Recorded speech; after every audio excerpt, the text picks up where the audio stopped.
Hey, this is Brandon Crawford from the San Francisco Giants, and you're listening to Torture Cast. You're listening to a podcast by and for fans of the San Francisco Giants. Let's go, Giants! With hosts Willie Dills, Chad King, Ben Lee, and Eric Nathanson.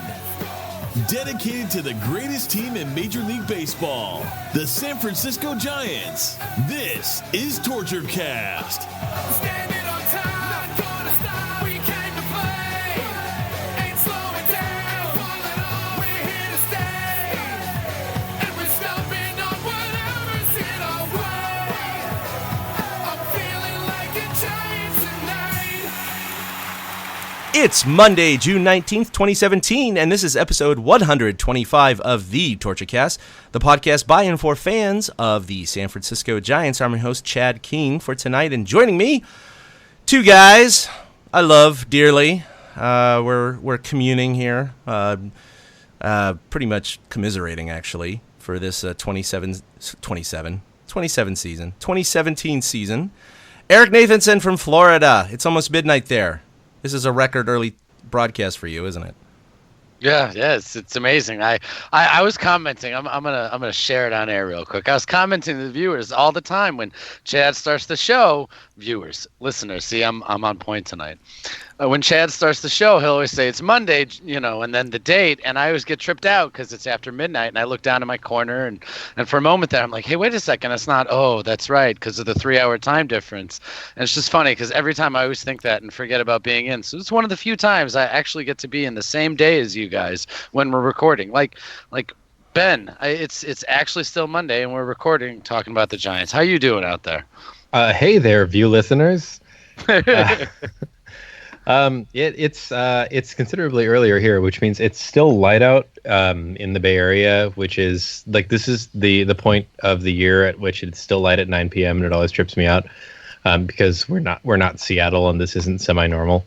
I have had the great fortune of having to help people move over the weekend and having a lot of work the previous week. So I've gotten to sort of like, it's like getting to view the last week through cheesecloth. Like it's there, but you don't totally have to pretend that it's there all the time. If I just don't look at the scores, maybe they won't have happened. Except that I get push notifications on my phone, so my phone is relentlessly just like, yep, they're happening, and they're happening, and they're happening, and oh, they're up 2-0. Never mind, they're happening.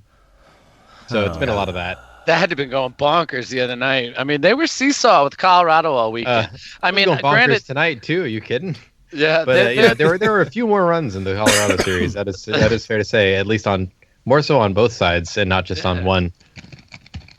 Well, and you reduce the number of notifications dramatically when you're Derek Law and you give up a 3-run homer, and all of a sudden I'm like, oh, see, I got from 6 to 9 and only one notification this time. That's didn't get dragged down 3 painful pushes there. No, I didn't have to keep looking down and going 7, 8, and stuff. That is super exciting.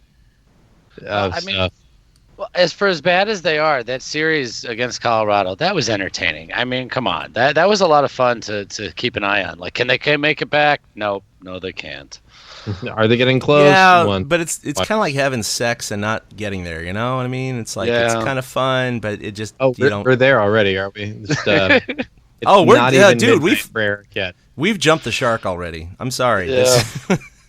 That's the shark. The shark has also jumped the shark this season. Well, that's not the shark himself. Yeah, they're 20 games under 500. Yeah, 20. Yeah, you're right. Yep. 20. I mean, okay.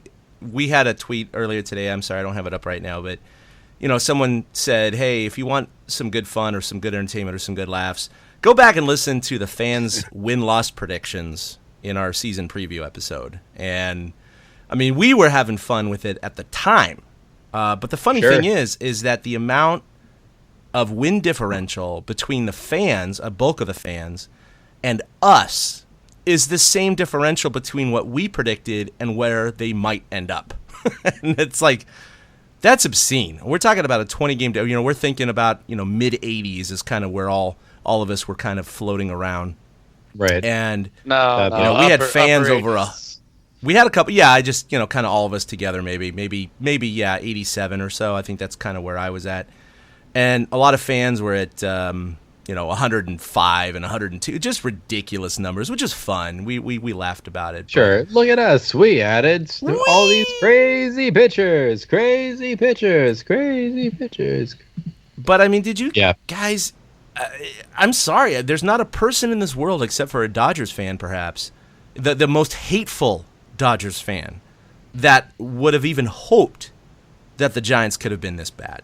I mean, there's just no one on the planet that could have thought this. I mean, this is a historic season. It's really hard to put into numbers, which we're going to get into, but did you have, I mean, this is not even just an outlier. This just seems like an outlier of all outliers. I don't know what you guys can put your finger on, but I know that a lot of people over the last really 2 months keep saying things like, well, if Bumgarner hadn't got on that bike. Oh, if Hunter Strickland hadn't done that thing. Oh, if that injury once hadn't you hit like the happened. seventh If Parker or eighth, didn't. what if? Yeah, you just kind of Jared realize Parker that. was never the answer for the record. No, of course not. No, and for the I don't record, even yeah. I don't even dislike the guy. Like, he was trying to be serviceable in left field, but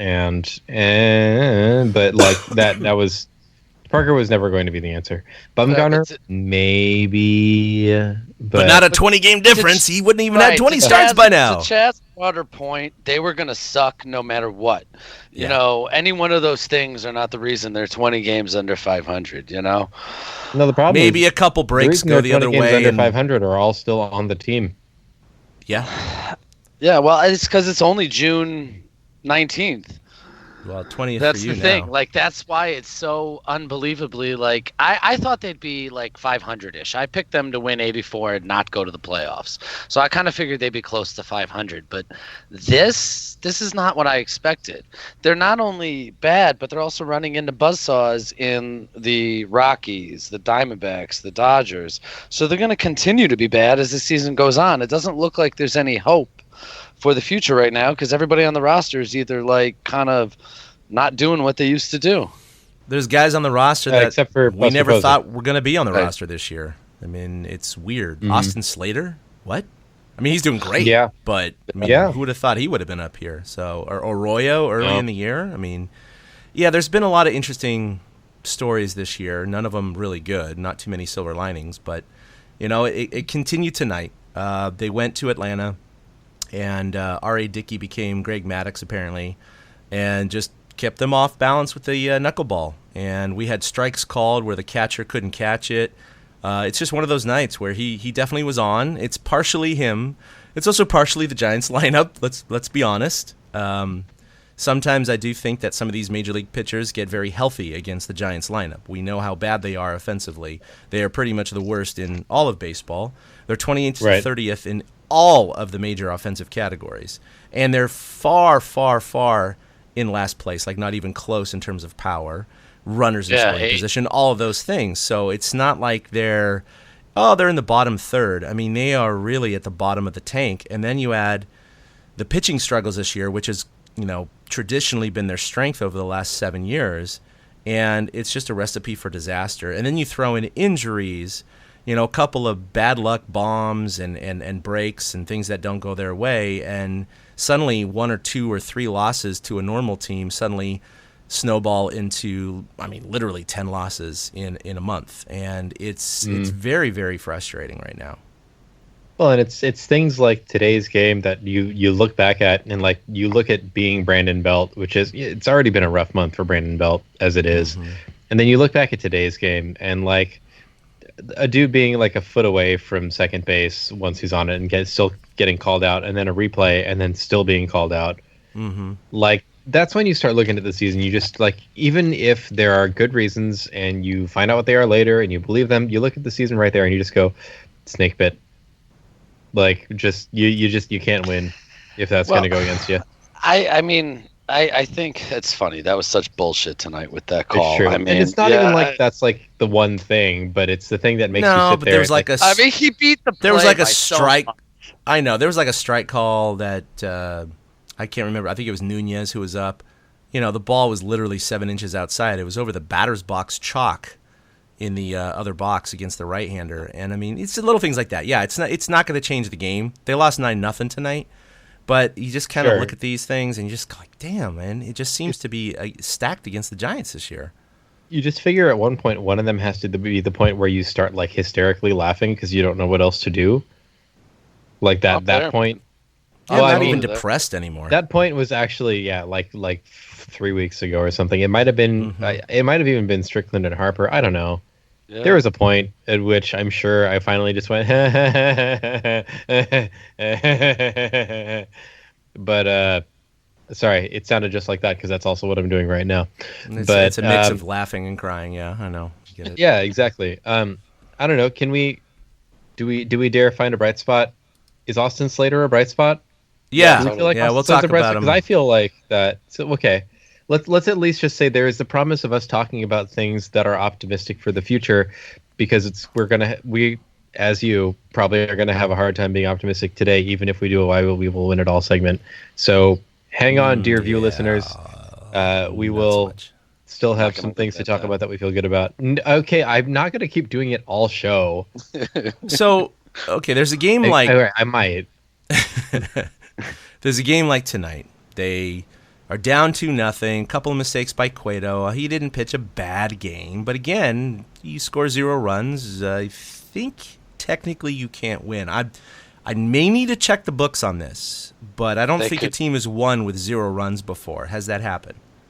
I don't know. We can we'll DM somebody on Twitter. I'm sure they'll know. It's possible, like a moral victory, but as far as an actual victory, I don't think that has happened before. So 2-0, 9-0, like I was tweeting out earlier tonight. Whatever, a loss is a loss, and Derek Law just blew up in the 8th. It was a sad show. Saved your push notifications with that 3-run home run there, Ben. But it really was out of their 40 3-run home run. What are they, 26 and 46 now? Oh my God! I mean, they're 20 games under 500. They've won 26. How can you be 20 games under 500 when you've only won 26? I mean that's. The summer hasn't even started.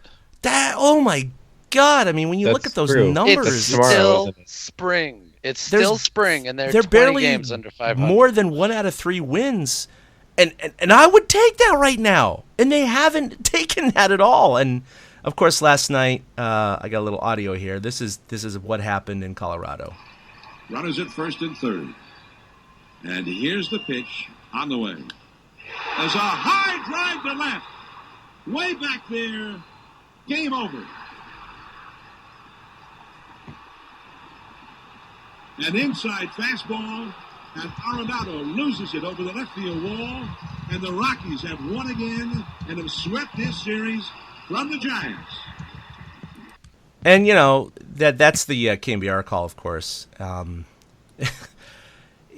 Miller's a professional. He's a Hall of Famer, and he did a great job there trying to restrain some of the frustration, but then you get the jubilation. I mean, we're so used to the other end of the spectrum, and that's what Colorado had here. Here we go. Fly ball, deep left field. Way back. Oh, Rockies win! How do you like that?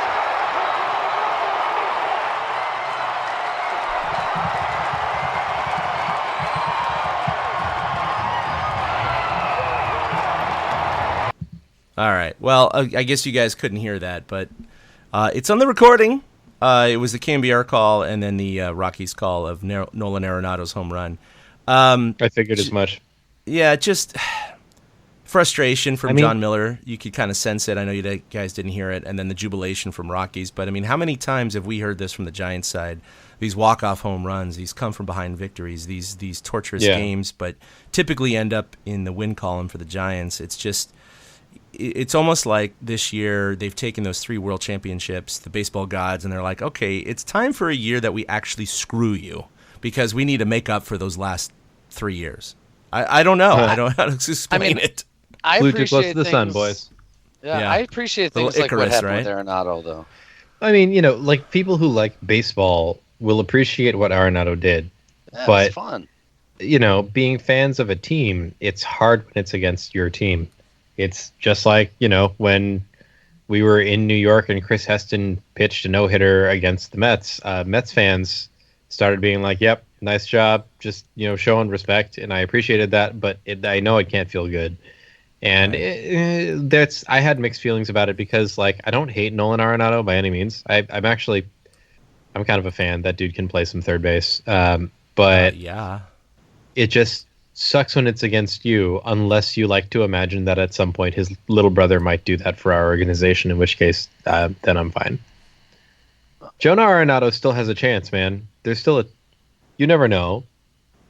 I love watching Arenado play. It sucks that he's on the Rockies. I enjoyed that, like in the sense of a baseball fan on Sunday. It was a gut punch because Hunter Pence, who hadn't been doing jack diddly and had a horrible weekend in the outfield, finally comes through with this huge pinch hit home run, and then it gets erased just like that. And Melancon, like, just everywhere. Horribleness, Right. It took 4 or 5 batters, and it was bang bang. Then the bleeder got through, and then Deep left field. Way back. Oh, Rockies win. All right, you guys heard that time, right?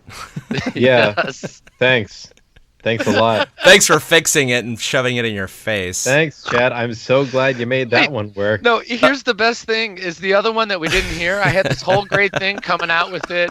I knew what it was, and I rolled with it, and then I looked down, and my microphone was on mute.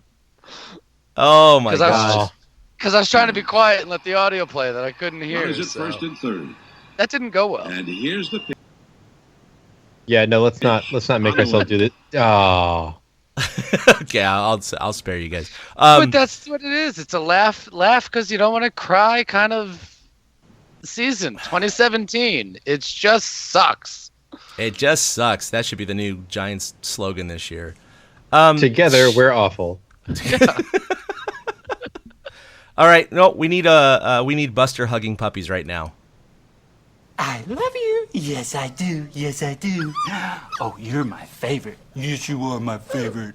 What's your name? Is your name? Is your name Buster? Yes, it is. Yes, it is, puppy, puppy, puppy.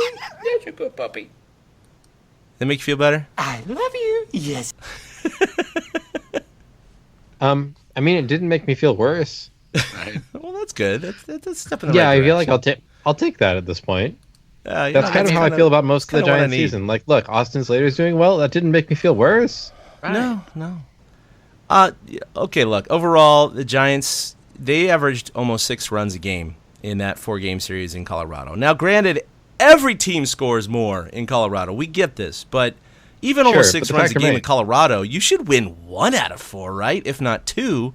They didn't win a single would think. one. And they scored 8 and 9 runs in those first 2 games and lost by 2 and 1 runs. Of course, Rockies scored 10.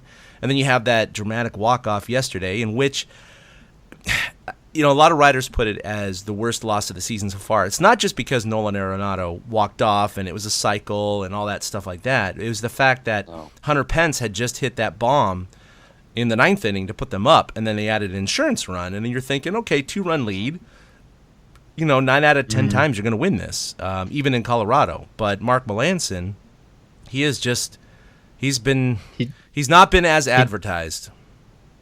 Well, and he's sort of just gone the direction of the entire team. Like, it's almost like as we go, so goes Mark. Well, I mean, Maybe he's the canary in the coal mine. I don't know. I mean, it's weird. Opening day, he blew a save. Giants lost. We should have seen this shit coming. Yeah, now he's blown 2 saves in a row. He's only had 2 save opportunities in the entire month of June. We're June 19th. That's our bigger right? problem, I think. Is And that that's the big Melanson's thing, not is that getting he's not being used. any kind of regular work. Well, yeah, he's not even using him when they're in other situations. Once And in a it's- while he does, but it's pretty rare still. Yeah, it's apparently because he's had some tendonitis with the elbow still, and it's like, well, then either use the guy or don't use the guy. Because if you're going to be all, pussyfooting around with him when he gets in there, you'd rather he has his bad outing when they're already behind by 3 runs than when they're up 2 runs trying to win a game finally. Well, that's the weird thing about it you is that can't- some of the writers have been saying that, there's internal whisperings that maybe he's not right, and that's evidenced by the fact that he's not even being used in the non-safe situations just to keep him, kind of lubricated, kind of keep him regular here. So maybe there is something to that. He says that nothing is wrong, he's just screwing up, blah, blah, blah, blah, blah, but I do have to wonder if something's going on. I mean, this is a guy coming into this year. He had the most saves since 2013 in the major leagues. He has been lights out over the last 3 years. And yes, I know his knock is that he's not a strikeout closer, and that's kind of rare in today's baseball. And but he still had the stats of a solid closer before. Oh, he had great stats. His ERA, his Absolutely. whip, all that stuff was fantastic. Okay, you had not a high strikeout rate, but it didn't matter because the proof was in the pudding. If you get the job done, you get the job done. Obviously, last night, he 4 guys get hits out of 5, including that last 3-run home run by Arenado. And Bochy pointed out a couple of things, and I know it's kind of true, but at the same time, it just seems to be happening too often, and that's that the first 3 hits off of Melancon were not rockets, and they weren't. You had you had one bloop in the center, which was below the strike zone. It was a ball, actually, or right on the border, that was flared in the center field. You had the seeing eye 40 hopper into right field, just out of Panik's reach, who was shifted towards second. I mean, you have a couple of these base hits that maybe 7 times out of 10, 8 times out of 10 would not have been base hits, or even more. He got BABIP'd in those first 3 hits, but it doesn't matter. I mean, that's where maybe the weakness of a non-strikeout pitcher can happen, because I believe 3 out of the 4 hits were with 2 strikes. And that's where it kind of is like, wow, if you had someone like a Kenley Jansen or whatever, right. you have that strikeout pitch to just put him away, because they didn't make good contact, yes, but they got through. And that's what happens in baseball. It's baseball. And then you run into the one guy who does make good contact. Yeah. Right. Well, I mean, the Giants are getting they're getting a taste of their own magic Wandu is kind of what's been happening. Like the BABIP is just not there. No. Because, you're seeing all these hits go against them that are like duck snorts and falling for spots. And then like Brandon Belt, who sometimes can take advantage of some of those himself, just like cannot get the ball to land anywhere useful. So, I mean, but foul territory. Yeah, I know. Well, No, yeah, that's only useful in very rare situations. And that's called bad jump territory. Very rare situations. Yeah, you got a bad jump? Boy, I'm sure glad that pitch went foul. And beyond that, you're like, well, nope. No go, sir. You do not get a cigar. So here's what's crazy. Oh, yeah, go ahead. Can I just share with you guys? Okay, so this seems like a pretty clear answer, I would think, is who do you think is currently highest on the team in wins above replacement? Well, it's Buster Posey. Yep, that's pretty easy answer. Who do you think is second 2.5, highest I on believe. the team? That is Brandon 2.6 Belt. now. Oh, 2.6. That is Brandon wrong. Belt. No, and I would have not. said Nunez. I would have said Nunez. That was my. It is not. I know actually, who it is. Yeah, I know who it is. It is Ty Block. Oh, sorry. I was including just offensive players because I sorted those earlier tonight. Which But is fair. you're right. After that, Yeah, it would yeah. be Brandon Belt. But it's just interesting to realize that, like, okay, so here's the entire he's the list highest of WAR players for pitchers. Yeah. Here's the list of the entire list of players that are above 1 win above replacement, or at Buster Posey, Brandon Belt, Ty Block, Johnny Cueto, Hunter Strickland, Jeff Samardzija, and Corey Guerin. Yep. I looked at Madison that tonight. Bumgarner brings up the list tied with Joe Panik behind these guys, and he hasn't been on the roster in days. The other thing and is he's at a 1.0. Baseball Reference actually categorizes these numbers, and then it's end of year numbers, so we're not even halfway through the season. But I think a 0 to 2 is a substitute basically. A 2+ is a starter, a 5+ is an all-star, and I think an 8+ is Consider like MVP worthy. MVP. Yeah, MVP, Should right? be So the Hall of that's at Famer, the end right. of the year, of course. That's why when you look at Buster Posey's 2.6, it says, "Oh, he's a starter." Well, okay, but at the end of the he's year on he'll track. be He's he'll on be a track for 5+, a right? And that'll be an all-star, which he will be. Right. And you Wins get a above Brandon replacement Belt, is a season-long measure, which is the tough part about it. Yeah. and that's the tough part about it because when you see it halfway through the season, you got to kind of go, okay, well, is he going to double it? I don't know, but Brandon Belt 1.2, I think, or whatever he was. Or is It's a nice comparative measure at this stage of the season is. amongst each other. It's a relative comparison, but then you look at guys like Hunter Pence. I think he was a -0.5, and anything below a 0 is categorized as replace immediately, basically. Like replacement level. Like you Well- could swap anybody into that spot, and that's Yeah. just this season, mind you. He's a But- good example because he's a guy that could be used to be swapped out right now. He's not playing well. Yeah, and that's the tough thing is WAR. I mean, there's a wider, like it's a season long look, but it's still it's a what have you done for me lately stat. It doesn't care what you did in previous seasons, or like how good your beard was during the playoffs, or what. Yeah, But his number's shaking out. Like I think Beard Hunter's war. hit that wall. I don't know. I mean, He's it's really 33 hard for me to feel and- like I can judge anybody based on this season. Like if like let's say Jarrett Parker were to come back and suddenly turn into the second coming of I don't know Nate Sherholtz. Like I'm not setting the bar extra high here, but Woo! uh, That's a good high bar do- there. right, man. Just if he can just break Nate Sherholtz numbers, I Is he feel selling like real estate or something now. What is he doing? I don't know. I don't actually know. Maybe he went back to Japan. Japan. When in doubt, that's our guess. Sorry. That's what Ryan Sadowski was doing for a while, or Korea. We're at that point where it's like just let the new kids try, and Yeah, we have really are. enough Yeah. new kids that can get into like right field. Like Jarrett Parker we've seen him more in right field than we have in left, and Slater I think is going to be holding down that left field spot for at least a few more weeks because I can tell that not only do they want a good look at him, but he's proving worthy of that. Yes, very much. So I mean, yeah, if anybody is going to get switched out of this lineup at the moment, it's probably Belt or Pence, because they're both having they're going through it right now. Those two guys. Well, They're really going through it. Yeah, I mean, I bring up Pence as somebody who, when we look towards the future, is going to have to Right. be replaced. Right. He's If got you 1 look- year left on his contract, and that's it. If you look to an eye to the future, you still want to keep Belt around because he's 29. Yeah, I like Belt. and I'm he's fine got with all the Belt. potential in the world to a point, I guess. Well, his but commercials are so amazing. I mean, that's Oh, God. we need to keep him. he's got so much marketing value. Whether or not Brandon Belt has like his on-field value is still he's still not bad at first, and as a hitter it comes and goes, but when it's there, you want Belt right in the middle of your lineup. He's So just so streaky. That's God. That's the it's always been frustrating the knock part. on him. It's Yeah. always been the Yeah, knock. and I love the guy, and we've always been defenders of him. No matter how many fans call for his head, we're like, well, who else are you going to put there? Okay, let's ignore the whole Posey argument, because then who are you going to have catch and blah, Right. blah, blah, blah, blah. Nick Hundley? Yeah, exactly. Maybe, but It's not like, really.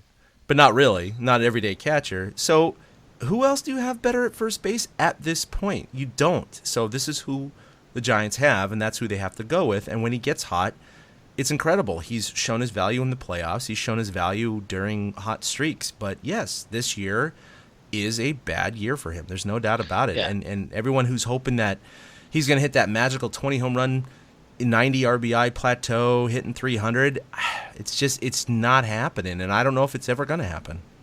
No, Yeah, I mean he's not a Will he's- Clark so much as maybe I don't know who's the next best comparison. Not even JT Snow quite. Well, I mean, he's still putting out over 20 homers a year, probably. I mean, he could do that this year. He's still a step over Ryan Klesko, I think. Well, absolutely. I got to be honest. I feel Sorry, like that was a little rude of me.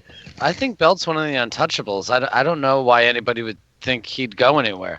I think Belt, Crawford, Posey, and basically Bumgarner. I think those are like the untouchables, and everybody else is fair game in the Giants organization at this point.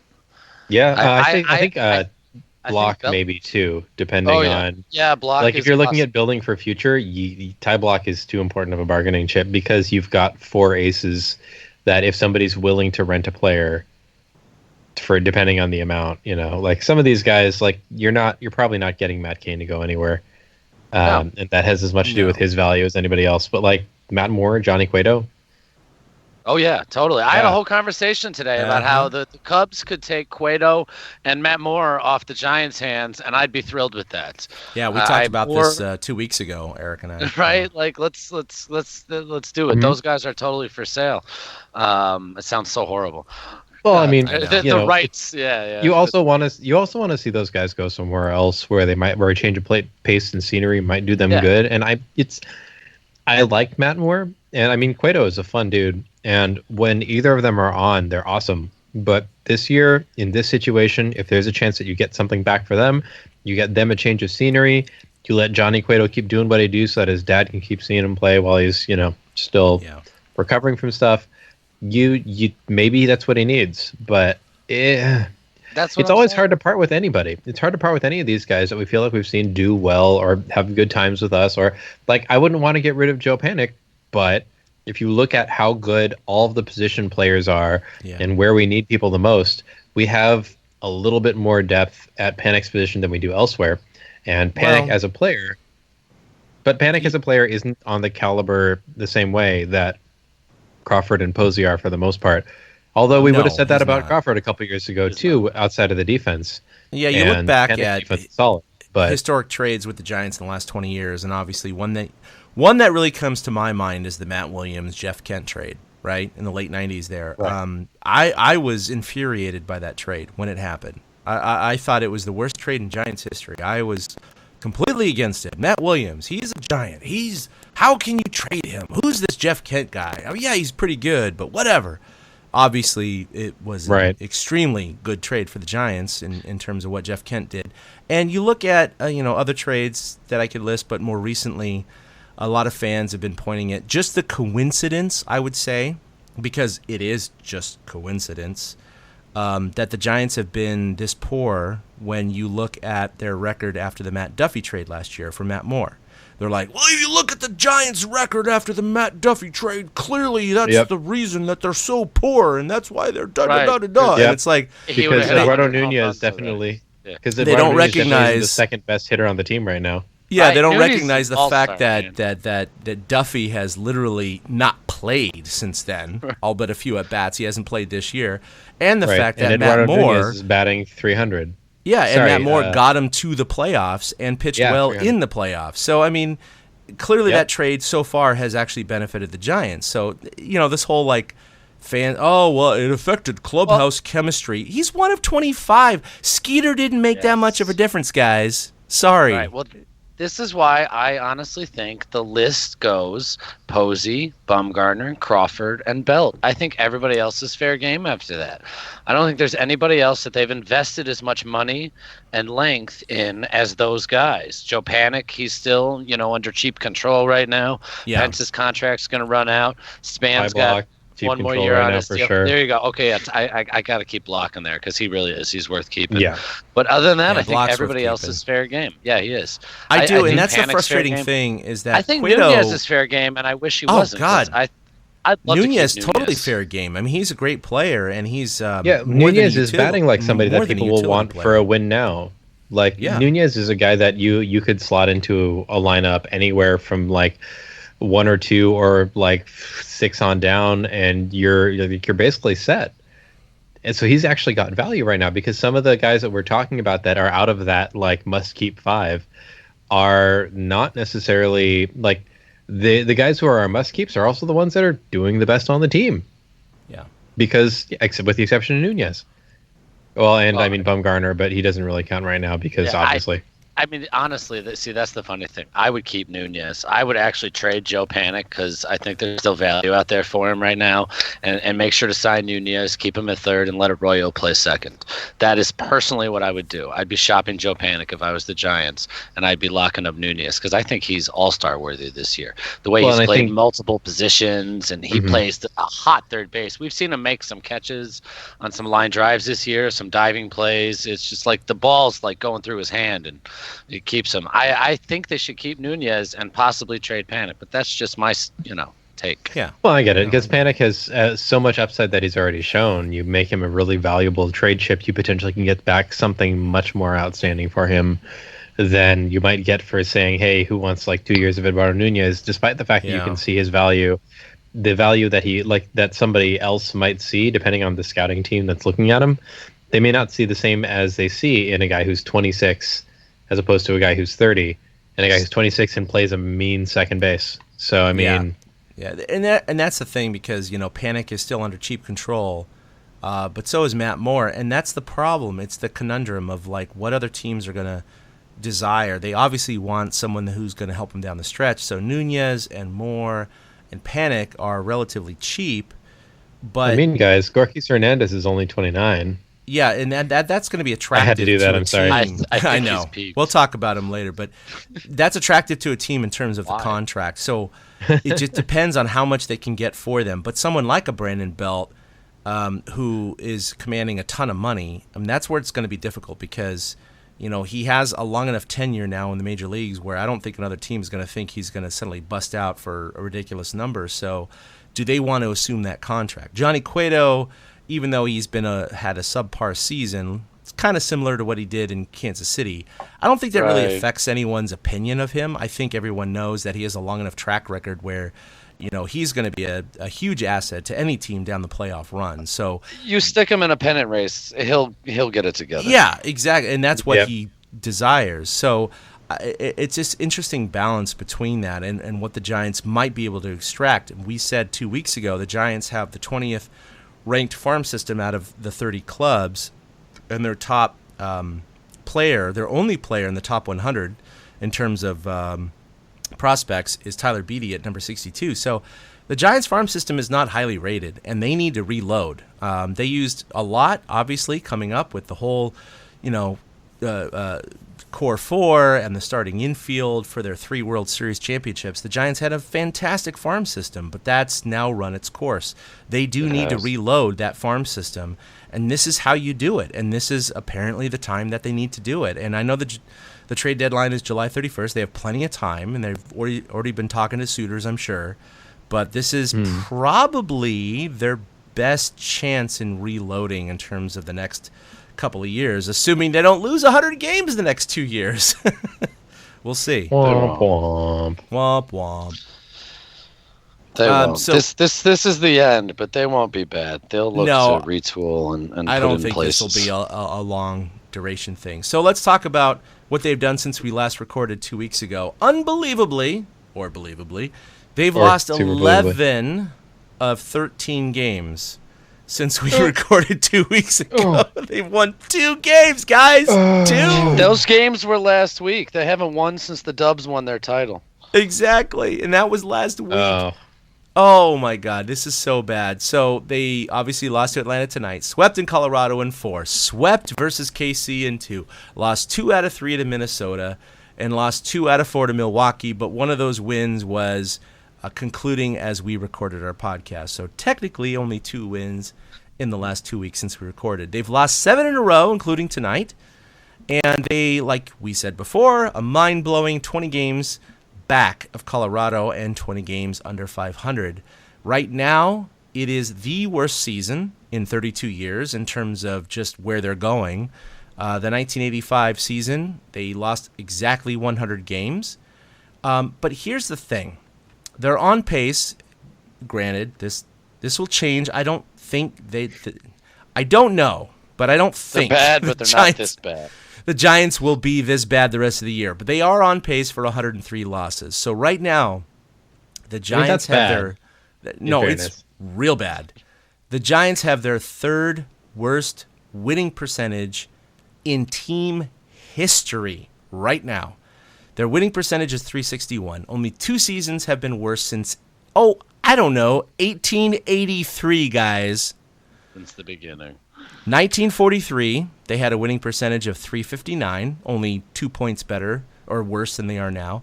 And 1902, .353, 8 points worse than they are now. So they're in that realm, guys, and I don't think they're going to be .361 or worse the rest of the year, but the fact of the matter is it's a possibility. And when you're taking 130 some odd seasons of Giants baseball, and we've only been alive for one of the worst seasons of those, 130 something, and this might challenge that or beat that. I mean, we're going from 3 World Series championships to one of the worst seasons in all of Giants history, and that is, how do they do that? How do they go from 2016 making the playoffs, granted they had a bad second half, to this?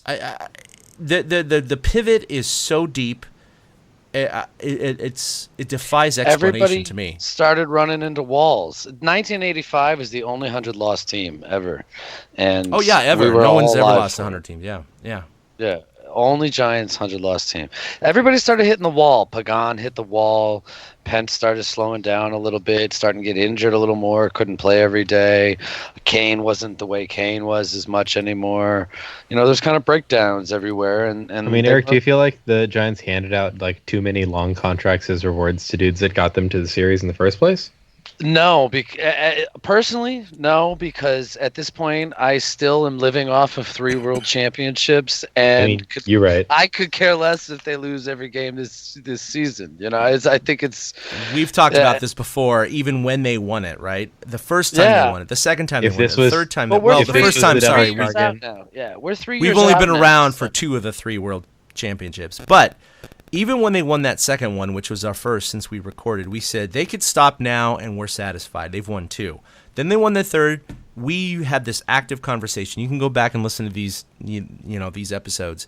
And absolutely, I have stated that they don't have to win another one the rest of my life. I'm happy because how many fans get to experience this? Not too many. Certainly not 2, let alone 3 in their lifetime, let alone within 5 years. So Let we're alone definitely two different we've local teams doing that more than once. Yeah, now Well, the I mean, Warriors, exactly. That's the thing, though. This season becomes something different. This season becomes we get to appreciate the Austin Slaters, or if the Tyler Beatty comes up, we get to appreciate all the young guys getting their first Orlando Calixte getting their first major league hit, or their first major league win, or first major league save. It becomes a different kind of season. And as Giants fans, we've always just been driven so straight to the finish line, and now we kind of get to stop and smell the roses along the way a little bit, and enjoy certain milestones and accomplishments that some of the younger guys, and then some of the milestones that some of the older guys pass. So I think it just becomes a different type of season, and the mentality changes is how you watch the games and what you kind of look for. Yeah, I mean, I've been alive as far as a conscious kid to adult for 5 Niners Super Bowl championships, for 2 Warriors championships, although technically I was alive for their third, but I won't count that. I was a year old. And fair. 3 Giants. So that's 10 championships as far as my fandom is concerned in my 43 years of life. That's 1 out of every, 4.3 years. I'm fine with that. That's pretty good. And with the Giants winning 3 and 5, again, pretty good with that. It's just, the precipitous drop-off this year has been pretty mind-numbing, but I wanted to talk about the splits for some of these pitchers, 2 out of 5 in particular. Matt Moore, who, we do recognize that the trade has benefited the Giants in terms of the Matt Duffy trade. But aside from last year, Matt Moore this year overall has been pretty horrible. But on the road, he's 0-4 with a 9.24 ERA. But at home, he's 2-3 with a 3.07 at home. Matt Cain, very similar stats, 0-4 on the road, 7.46 ERA, but he's 3-2 with a 2.77 at home. If you take Matt Moore with a 3.07 and Matt Cain with a 2.77, if they did that for the year, oh my God, where would the Giants be right now? I mean, this is the 15 games under 500. Sorry, no, not even that. Are you kidding me? Well, actually, technically, they have 5 wins at home. They're so if not you had very 5 wins good, on the road, then maybe you're right. Maybe it is 15 There you games go. under 500. But damn it, Eric, your math makes Sorry. sense. Son of a bitch. I wasn't Shit. even trying to be logical. I mean, they stink. There's no No, you add their wins at There's home. no, It's like, 5, picking right? out, They're 5 like, and you 5 know- at home. So if they're 5 and 5 on the road, they'd have 5 more wins. They're still 15 games under 500. So great. All right. So now they're bringing all it right, into so the they still Padres. suck. No, and I get Never what you're mind. saying, but My I think point we're sucks. past. I think we're past the point of, well, look at this guy compared to how it normally is. Like it's just they don't have it, and we want to root for the future part, but like you don't know what the difference would make at this point. Like, is Matt Cain hurting himself now by still, pitching? Is he going to pitch himself out of the rotation with these roads? What's the discrepancy? Or do you just kind of take it, let it happen, and hope that the Giants have some good moments at home? There's an answer somewhere in between there, and I can't find it. Can't find it. Well, I mean, it's the thing about all these guys. You're with some of these guys, like Matt Moore, you're potentially still looking to the future, and you want to know, like, if the guy is getting raked on the road like this, is he going to get raked on the road more? Road splits are weird in the first place. did you mean more? But more is more going to get more raked on the. I can't with Sorry. you people. It's bad. I know. Sorry. More, But in other news, Train derailed. Train derailed. Also much like our season. No, but I mean, like, more. I mean, what do we learn at this point from them? It's like you said, let the kids play. Let's see what Tyler Beatty's got. Let's. Sure. I mean, I think you still want to see what you got out of, like, if you're looking at the guys that you can let other people have a chance instead. Like, Moore is kind of one of those guys, but like when you get down to it, it's Cueto, it's Samardzija, even maybe Matt Cain at this point, depending on what you feel like he does or doesn't have in the tank, or whether you're trying to like see if he can muster up some last something going into trade season. But I mean, like, nobody's going to trade for Matt Cain. No. God, So like. no. Right. You want to continue to either showcase more, or you want to see what he can pull out this season with an eye towards next year. And yeah, maybe you want to see guys like Tyler Beatty, or even depending on, I don't think he's at a high enough level right now, but Kyle Crick has had a really good season this time around. Just as far as like, guys who are younger and up and coming that potentially have something in that tank that you haven't seen yet, you do want to see some of them. But as far as guys that you want to sit or like get out of the way, it's not more right now. But it is Cueto, and it is Shark, if for no other reason than we're going to have Shark for a while. And to be honest, he'll have his opportunities to potentially, show off what he can or can't still do in the near future. But, at the same time, like, these guys are getting too much money not to keep coming in and pitching. So it's like, unless you're going to move them, we're just going to keep seeing them right now. Well, I got a few minutes left, guys, so we got to burn through this. But Hunter Strickland, of course, his suspension was finally communicated, I guess you could say, tonight. So the Giants are going to be without him for the next 6 games. But that also means the Giants are playing with a 24-man roster for the next 6 games. And it didn't highly affect them tonight, but in the same time, if the Giants keep giving up these runs or have tight games and they need to burn through lefty-righty situations, it's going to affect them pretty greatly. And yeah, I mean, Brian Morris can't fix all your unfortunate. problems. No. And, Michael Morris, of course, is still collateral damage from that brawl started by Hunter That Strickland. one still hurts. I really does. think Morris's It really career hurts. might be over. Yeah, I really think his career might be over. Or I think they might call him up one last time, and then that's about it. And I think it's he's because like of the old Strickland guy brawl. in the movie, where, he's making the comeback and then something bad happens like this. I mean, it's just... Yes. It sucks, and we talked about it 2 weeks ago. He was the guy that we hated, both of us, Eric and I, just absolutely killed him in terms of his behavior. Just unbelievably frustrating. But so they're going to be without him for 6 days. So who's hot right now? We talked about him earlier. Austin Slater. He's hitting .354 since he's been called up. So that's his major league average. .391 in the last 7 games. So he wasn't hit tonight, of Ridiculous. course, because against the knuckleballer, they thought that Bochy even said in the pregame show with John Miller that they didn't want to throw him against R.A. Dickey because sometimes knuckleballers can throw off rookies' confidence. So that's why they did that. Plus, Gorky Hernandez was 4 for 10 off of R.A. Dickey coming into tonight. So that's why they did that. Posey, of course, he's hot almost every week, hitting .364 his last 7. Joe Panik got healthy in Colorado. He's 10 for his last 25, so that's a .400 batting average. Gorky Hernandez, Eric's favorite, hitting .355 in his last 31 at-bats. So he's been pretty hot lately. And this is before tonight's game, by the way.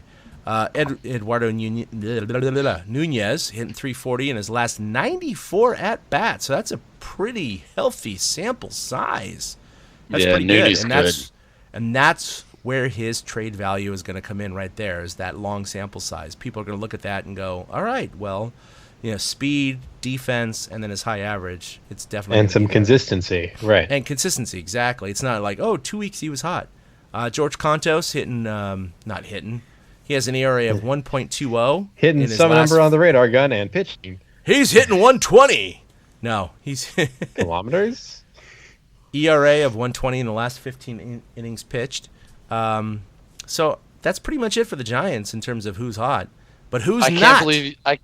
can't believe you found a reliever that was hot. Like, that is really impressive after this weekend in Colorado and tonight. Like, that was a hard dig, man. I tip my cap to you finding Contos as somebody hot right now. Well, he was the only pitcher. What are you going to do? Who's That's not? true. That's what I'm saying. I didn't even know anybody was still hot. I know. Brandon Belt, he did have a hit tonight, but overall, before coming in tonight, he was 1 for his last 22. 1 for 22. I mean, What's that make him now? Like what? 2 I for would 25, 26? I would be 1 hit worse than him in his last 22 at bats. I'm just saying, right? You are. You think you'd run into one? Oh yeah, no, No. 0. You're right. I'd be Okay, 0 for wait, 22.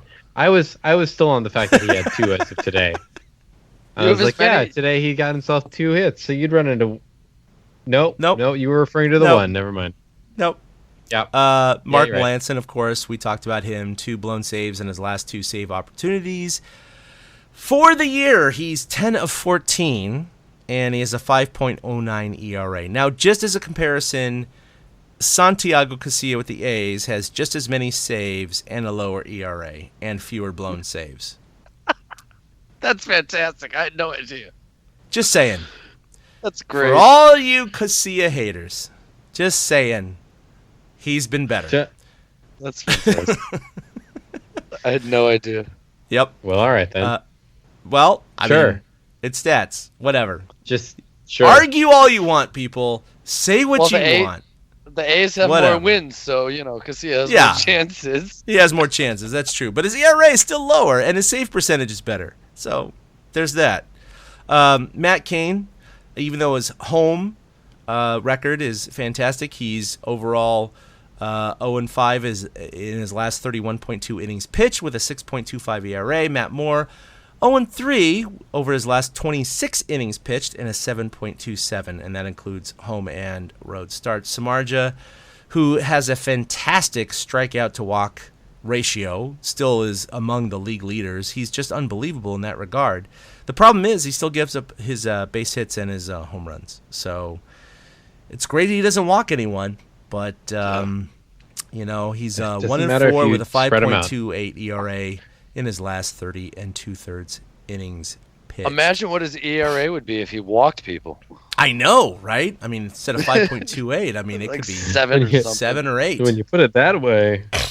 He's great. All right, so coming up, we have 3 more in Atlanta, and then back home against the Mets. And I Hunter am Strickland is planning to not. be at all of those Mets games. I don't All know 3, if I'm looking huh? forward to it per se. Yeah, I've got a friend in town Nice. who has never been out here, but has been a secondary fan of the Giants. One of those, like, I grew to like them very much, even though my own team is in a different league. I'm like, you know what? That's fine. Let's go, Joe. Let's go to a game. Have a good time. You'll like No, that'll AT&T be Park. fun. It's fun. We have good food there. It's a good park, Um, sort of. So it'll be a good time. It's a good park. It's about to be Pride weekend.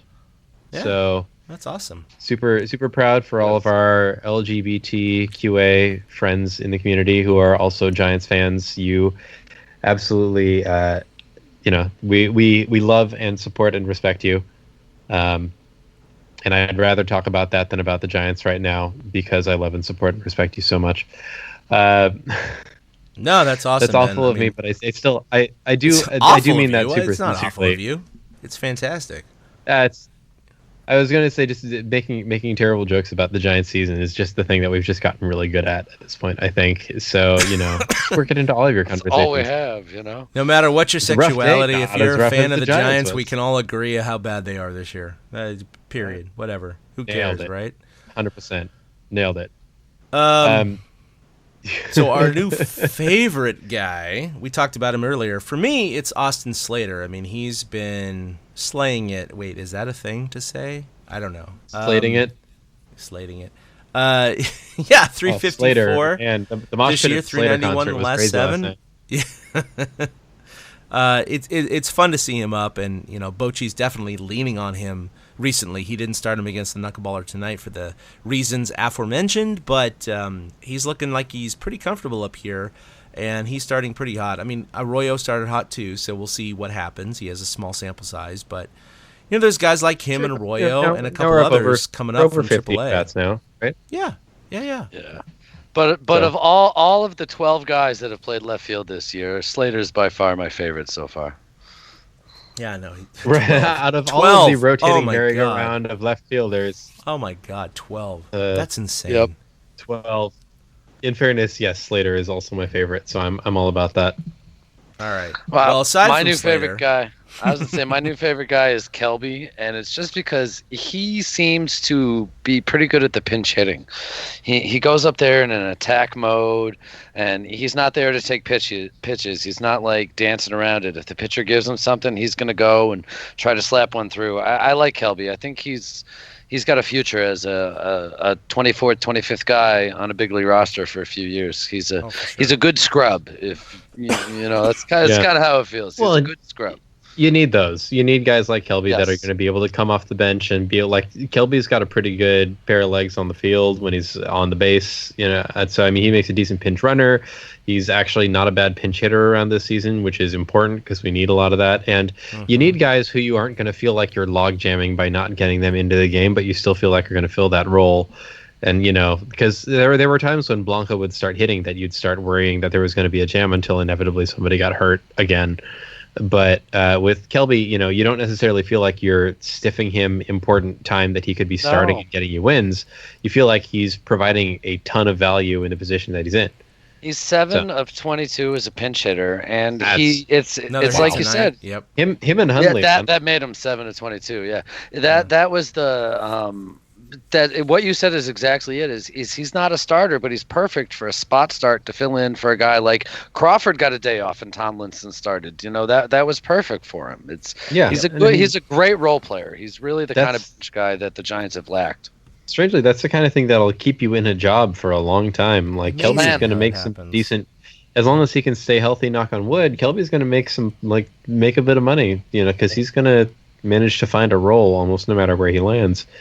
I mean, that's important. As opposed to say Aaron Hill right now. Yeah, maybe the less said about that, the better. Or 180 or something like that. Nah, 143, bro. It won't Jesus. matter. As of yesterday. Okay, so like R.A. Dickey came into tonight hitting 143. Just saying. I mean, Madison Bumgarner is still sporting an average over, just under 300, but it's like a 286. All right, Such as that is. what about He's you? like 3rd on the team in home runs. I know, right? I'm gonna go ahead and make my new favorite guy. I'm gonna go ahead and make it Eduardo Nunez because I feel like I haven't always given him the respect he deserves. Like I've definitely recognized that Nunez is doing a decent job before, but it's one of those things where you put the numbers in front of your face and you go, no, really look at it. Nunez is batting 300, and you go, yeah, actually he has been really, really reliable, hasn't he? Huh. So I mean, I'm gonna go ahead and give it to Eduardo Nunez because he can field the hot corner like a crazy person. The good kind of crazy person, not this. Anyway, he actually has a really decent amount of contact. He'll occasionally run into one. He's great on the base paths. He's kind of been doing everything that we need out of a guy who's up at the top of the lineup. So, credit where it's due. Nunez, you're my new favorite guy this week, although I have to give my honorable mention to #vote Posey. Of course. Because Posey is leading the ballot He's like our for second starting choice catcher. every week, yeah. Right, he has to be. Because, you keep wanting to come up with something new, and Posey's so consistent that you can't keep using him. But there's a reason that he's leading the All-Star ballot, and it's not because SF voters are good at the internet, which has been true of certain players in years past. In this case, it's because the man's having a bona fide All-Star season on a team that is awful, and he is keeping up a bona fide All-Star season on a team that is awful. I think vote Nunez is what needs to be going on because I mean, I'm with that. Vote for He's pretty Pedro. good. I seriously, you look up Nunez is on base all the time. You know, he's making contacts like you said. Vote Nunez. I think Nunez could be a reserve all-star as a possibility this year. Just make sure to say vote for Eduardo. Yeah. Why? Who else? Vote for Pedro. Yep. Vote for Eduardo.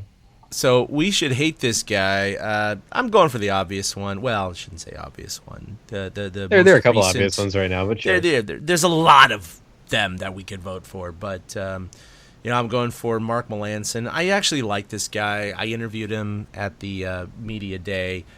He's a sharp guy. I mean, he's a smart guy. He clearly has a good head on his shoulders. He's been extremely successful the last 3 or 4 years.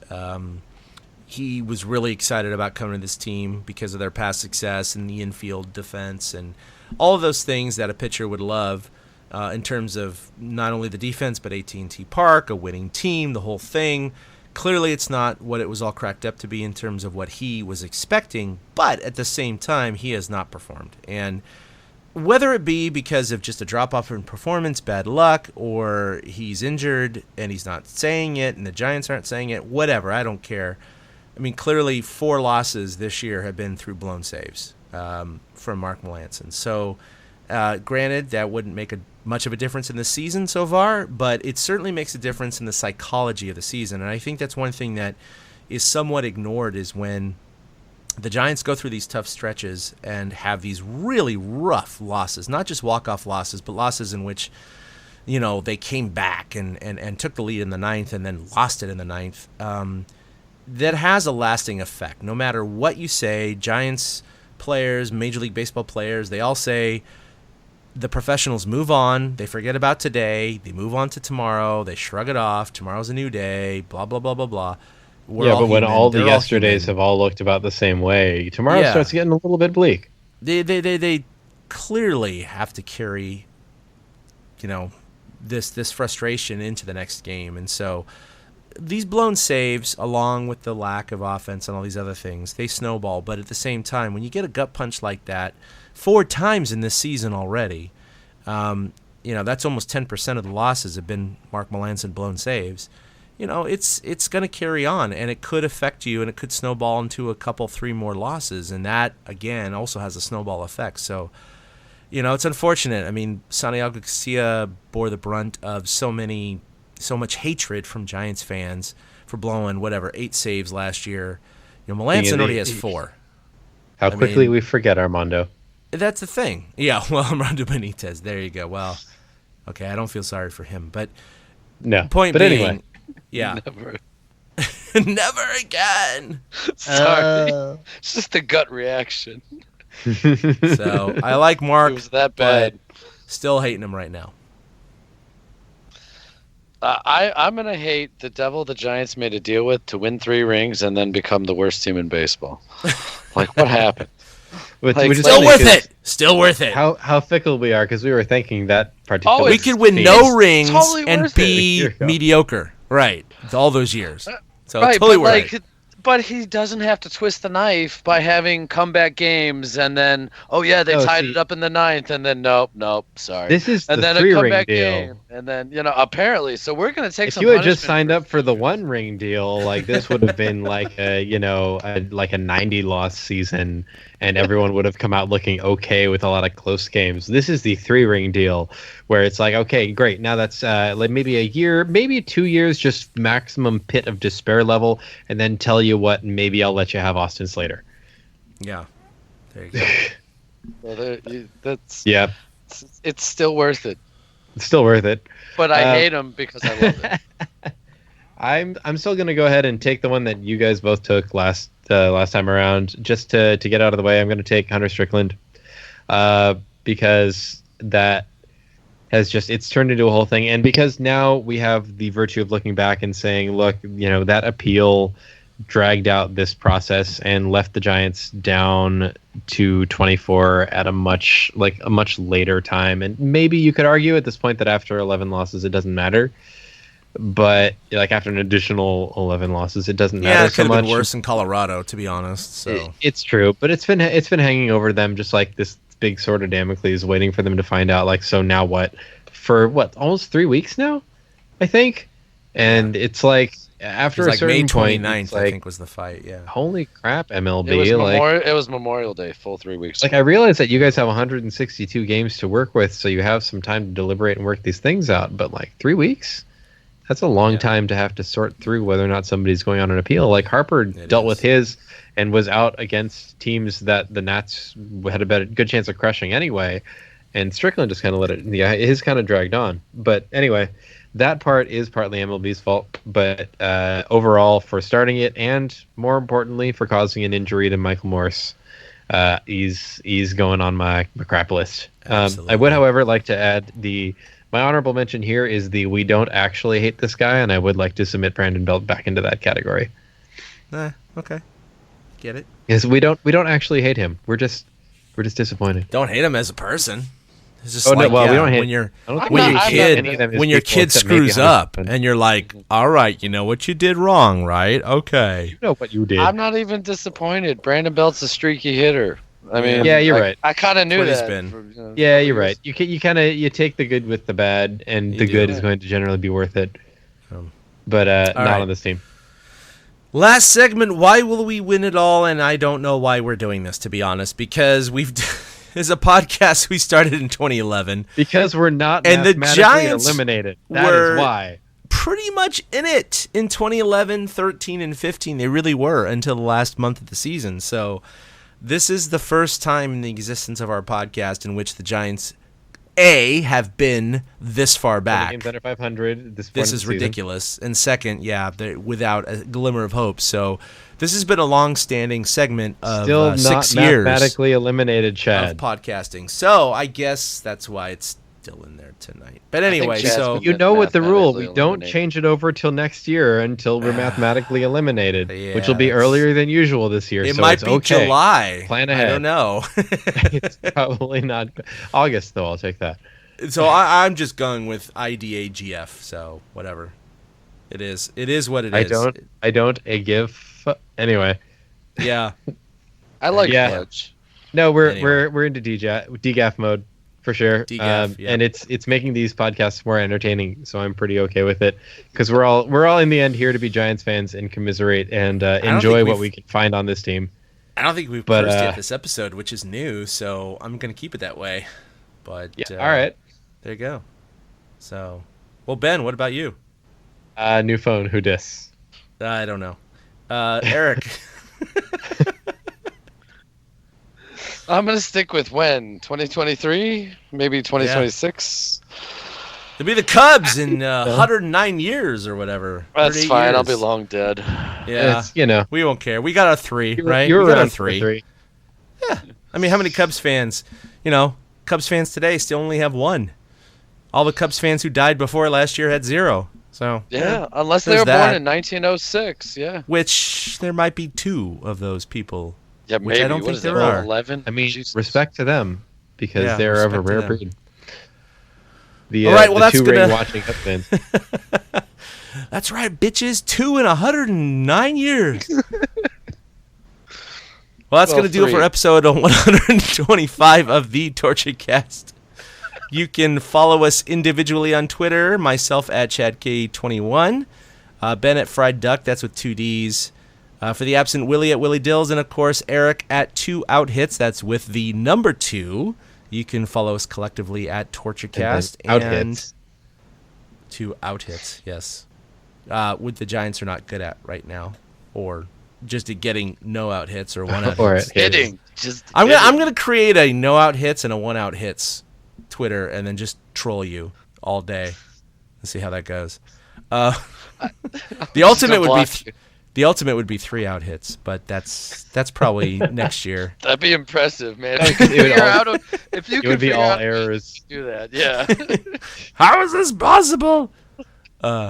Fifth quarter touchdowns. So Sure, anyway. Chad King decrees that you can now get hits with 3 outs. Oh yeah, I tweeted today. I ordered my I got a new car in February, and I ordered my new vanity license plates, which I've never had in my entire life. And I was like, should I order them? I don't know. vanity license plates just sounds bad, right? It's like it's vain to do so. But I was like, it'll be fun. So I did it, and I ordered them on March 11th. Yes, way back in spring training, everyone. Sure. And I ordered the SFG 3X WC. And they came in the past couple of weeks. I had an appointment with the DMV today, the day after Arenado did what he did, 6-game losing streak, now 7. So I picked him up this morning, and I was like, I don't know if I had gotten a new car now, if I would have ordered these today. I'm just saying. And yet it's a reminder of fonder times. But it's a reminder of that. fonder times. So, it's not like 20 years ago, like Chicago Bears 85. Woo! No, man. Yes, I can't do that. But when I go to Disney, if I'm wearing my Giants 2010 championship shirt, I'm still just as happy and proud to be wearing that. Most of you were alive during this, yo. I know. It's weird. Yeah. But so those are on my car right now. I'm rocking that with the 2014 World Series championship license plate frame. So we'll see how long that lasts. It might be 2030 when I finally retire them, but we'll see. Let's hope not. Let's hope not. Let's hope that the core with Buster can get something else going again. But it's fun. It's fun to have that anyway. Never had that before. So you can also like us on Facebook. Search us on Torchcast. Also check out everything, blogs, articles, and podcasts on torchcast.com. You can find us on iTunes, Stitchers. What's Stitchers? Stitcher Radio and all the other. It's like Skechers, but for your. It's like Skechers. Anyway. But for your ears instead of your feet. I get it. Sure. So anyway, for the absent Willie and for Ben, Eric, this is Chad King signing off on episode 125. We'll see you next week for episode 126. Until next time, boom. A big thank you to everybody for listening to the Torture Cast, the podcast by and for fans of the San Francisco Giants. Follow us on Twitter at TortureCast. You can also like us on Facebook or check out our blog at torturecast.com. I also want to say thank you to Ashcon and Bailey for letting us use their song Feeling Like a Giant for our intro. For Ben Lee and Chad King, my name is Willie Dills saying, we'll see you next time.